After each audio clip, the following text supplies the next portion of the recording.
Hi. Hello. How are y'all doing? We're okay. We're doing good. Yeah. Today we wanted to talk about our scars. Not the emotional ones. That's for therapy. We'll talk about the physical ones. The physical scars that we have on our bodies. That some people see and like to point out to us. People ask about my scar a lot.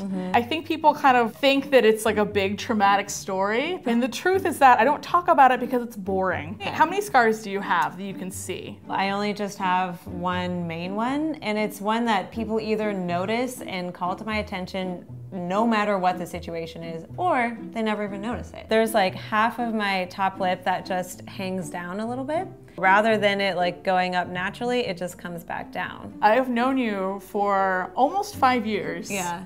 I had no idea that you had that scar until today. You kind of notice my scar more when I'm doing one of two things. Either when I'm smiling, because then you can kind of see how the lip, it just like goes down a little bit over my teeth. It almost makes it look like sometimes I just like talk out of the side of my mouth, but I'm like kind of not, because... Like you're a 30s detective. Yeah. Hey, son, what do you see?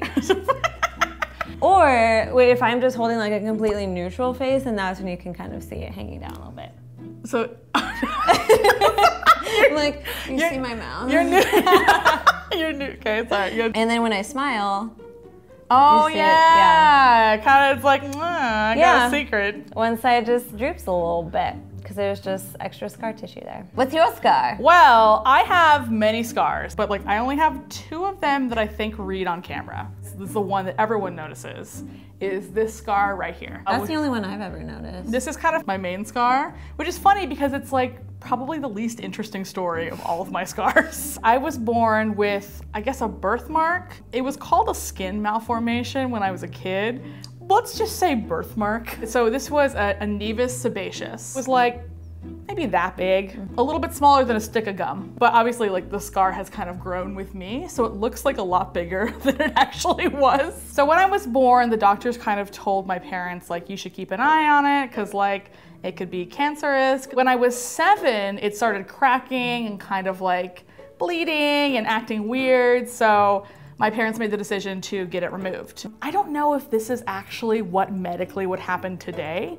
So if you happen to have a nevus sebaceous, don't be like, mine's still here, I should get it off. This was the 90s and things have changed. They just kind of decided to do it. Yeah, I went to the hospital and then they put me under and took it off. And then they showed me photos later of my neck open, which was gross. Oh, why are you telling me this? This is not what I signed up for. So I got a bunch of cortisone shots in it to like make it less of a scar, because apparently it would have been like out of control. My parents all the time when I was growing up were like, wow, it's faded so much. And I remember being like, has it though? I mean, and as I grew, it grew. The funny thing is that people like to project onto me all the time things they think it is. People would be like, well, obviously you have had a tracheotomy like I have. When I was a kid, people asked me about this all the time. Ugh, kids. Constantly. They'd be like, what happened? Or they'd be like, why are you bleeding? And I'm like, I'm not bleeding. Don't ask people, what's wrong with your lip? What's wrong with your neck? When I was growing up and even into my 20s, I was like, whatever, it's just, like, it's not gross, it's just a scar. But then like makeup artists would start asking me if I wanted it covered up.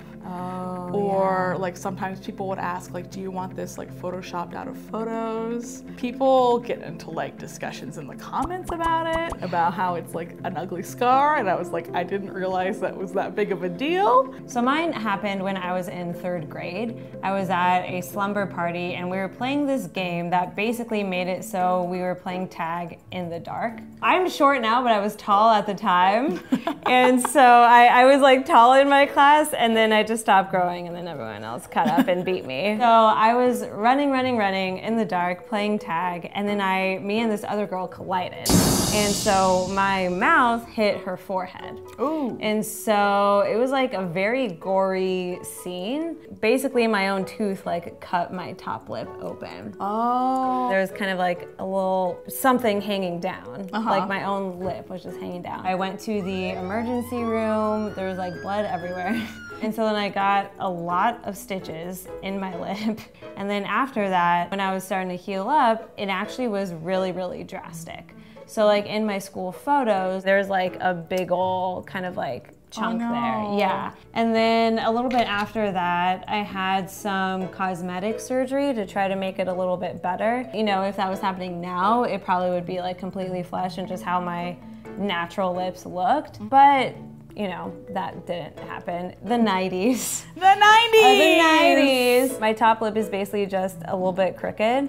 And like you, it wasn't really something that I was very self-conscious about or even really noticed. So it was never anything where I was like, oh, I hate my lip, I want to change my lip, I wish that I had what I was born with. Because you kind of grew up this way and it was just kind of like, I got bigger problems. Yeah, all my friends are nice girls, they didn't tease me about it. So the first time where I was ever like, oh wow, I guess you actually can notice something was in a video here that I made. And so it was for a new Facebook page that I was launching called Top Knot, which is now known as Is. We decided to make a video of me. It was just like a lipstick hack. Not a very good video, but we were just like trying to make content to fill the page for when we launched it. In the comments, people were like, is it just me or does this model have crooked lips? And they're like, why would they cast someone with crooked lips? And I was just like, what? Oh, I didn't realize that. And then I actually got an email from someone who no longer works here saying how when I make those types of videos, I should make sure to cast real, actual models so that people can see the ideal version of whatever it is we're trying to do. Are you kidding me? Wish I was. So this email is from a woman who never even worked on our side of the country. I probably saw her like 2 or 3 times in person, but here's what she had to say. If you're doing a humorous video, non-models work better as models because the tone is lighthearted. But if the aim is instructional, AKA my video, it tends to work better for the model to be a professional model because people want to see the product or task done in the most ideal of circumstances. Okay, it's obviously aimed at you. If it's a lipstick story, they should have great pouty lips. Because everyone has great pouty lips. Yeah, that was like the first line of it. This is what she sent to me and 1, 2, 3, 4 other people. There's a couple reasons why I was able to brush it off. One, I barely knew this woman. And so I was like, what? What are you saying? And then 2, I was just like, if you're gonna be mean, I don't have time for you. Lipstick is for everyone. The idea that you don't have the right lips to show off a lipstick hack. It was just sad that like a woman felt it necessary to type up this whole email and send it to another woman calling her out for not having a body feature that she liked. When it's stuff that's so like forward facing, I'm not gonna apologize for an injury that I had. One of the great things about scars is that like they're so unique to us. And like I think they're like a look. When I was 6, I was like, well, Jesus walked on water and I'm not sure I can do that. So maybe I'll just test it out on the corner of the pool. So I was at a hotel pool and I was like, all right, so I only gotta do 1 step here and then the other step will be back on the concrete again. So I took a step off into the pool, smacked my chin into the other side. Ow! Did it hurt? Because like my lip hurt like hell. Yeah, it fucking hurt. I split it right open. I was like, ah! You get fun life experiences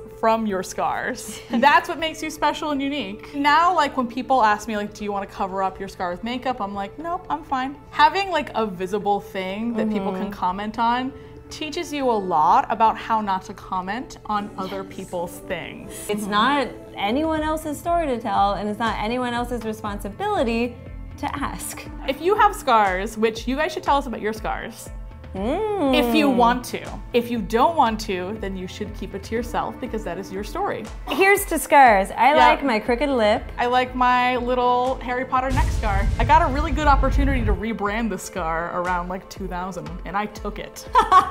Waiting for mine. J.K. Rowling, can you write a crooked lipped character, please? You talk about it when you want to talk about it, and if you don't want to, then you keep your lips sealed. I think you have very nice lips that to keep sealed. No, that's weird. I see what you're trying to do there. I love your neck. I love your neck.